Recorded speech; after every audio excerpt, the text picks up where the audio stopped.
Some glad morning when Thank you for tuning into our podcast. I'm Barry Bowen, and this is Pete Evans. We're investigators at Trinity Foudation. Back in the 1990s, Benny Hinn became one of the most famous televangelists and pastors in the world. He is America's latest hot TV preacher. I was in Ghana just recently. We had 500,000 people show up, and a man was raised from the dead on the platform. That's a fact, people. We have it on video. He arrived at the perfect time to exploit satellite and cable television. He was promoted by Charisma magazine, which was initially financed by the church of his father-in-law. And he had this massive best-selling book, Good Morning, Holy Spirit. We hoped Benny Hinn's fake miracle phenomenon would have died out in the 1990s and early 2000s. Looked like it was doing so in the 2010s. But now Benny Hinn is back in a big way. He's promoting a big, massive crusade for Zimbabwe, claiming there will be 1 million people in attendance in October.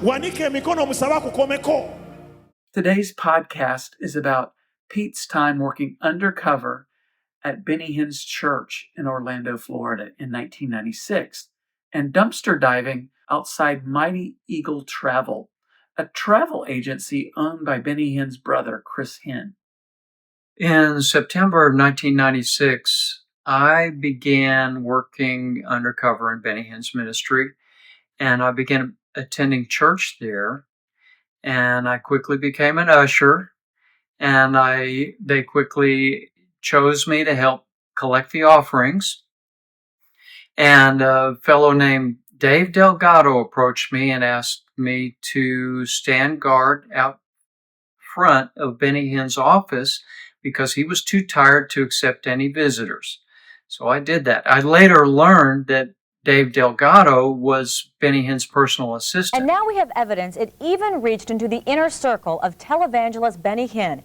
6 News investigator Tony Pipitone has uncovered new information on this story and joins us now live from outside Hinn's Forest City Church. Tony? Well, the church began a drug testing program this year after 2 heroin-related deaths of trusted Hinn advisors.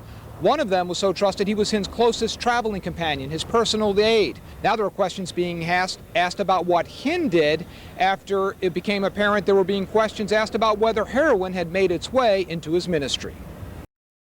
Later on, in the fall of 1996, I got a job working as a print operator in Benny Hinn's ministry.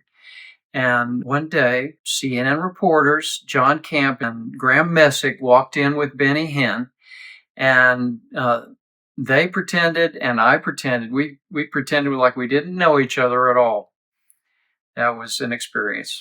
What else happened? One night, after working at the print shop, I was collecting trash at Mighty Eagle Travel, and a police car pulled into the parking lot where I was behind a pawn shop. And they got out and they started asking me questions and shining their flashlights at the documents that I had laying around me on the concrete.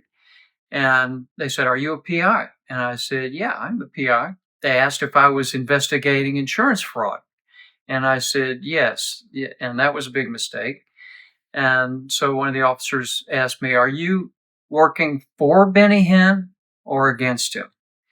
And I said, "I'd rather not say, officer." That started a long evening with the policeman. It was about 1 a.m. They called their police captain there. They suggested that I had broken into Benny Hinn's brother's travel agency and stolen the documents. And I said, "No, sir, officer. I've got them right out of the dumpster, right on the street there." So they looked at my PI license, said I work for Trinity Foudation. It could be that they mistook that for Trinity Broadcasting. I don't know. But after another police car came with the police captain, they holding me a couple hours, they finally let me go, and they let me keep the trash. So these are the spiral notebooks I found in the trash back in 1996 from Mighty Eagle Travel, from who knows how many of the workers that work for them, but then also these documents right here that are documents from the billing documents from Mighty Eagle Travel about flights from people from Benny Hinn and his entourage in the ministry. I see names like Gene Polino, Dave Delgado, names that of people that were close to Hinn. At one time, Gene Polino was the CFO for Benny Hinn Ministries. I found hundreds of colorful papers like these in the trash, including billing for flight on the supersonic SST Concorde for Benny Hinn and 2 traveling companions for close to $9,000 apiece, which was outrageous back in 1996 and still is outrageous to fly from JFK to London and back. This is one of the many documents we found specifically references Dr. Benny Hinn and a trip from Miami to Cape Town, Africa. And this is what was billed to the ministry from Mighty Eagle Travel, from his brother's travel agency to his ministry, for $12,087.86. All I can tell you is the Lord is a wise businessman. Yes. So we gave that information to CNN. The pages of these notebooks show who Benny Hinn's travel companions were. This was the ugly scene at the Philadelphia airport the other day. We were here to question the pastor when he stepped off a plane because that man, who controls the ministry's financial matters, blocked all our efforts to do a sit-down interview. The image is you've got a bunch of thugs around you who don't want anybody getting close to you because you don't want to face any questions. It shows how much was spent on some of these trips, and it shows the aliases that Benny used when he would check into a hotel room.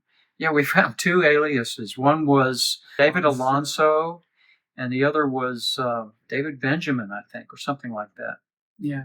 And a police panic while the preacher's people got in their last licks. If you push me one more time, I'm going to have you arrested. What happened at the airport deeply upsets me. So if you like our investigations and you want to read articles that we've written, go to our website at trinityfi.org. You can also donate to our small organization. We could use some help. Thank you. Bye-bye.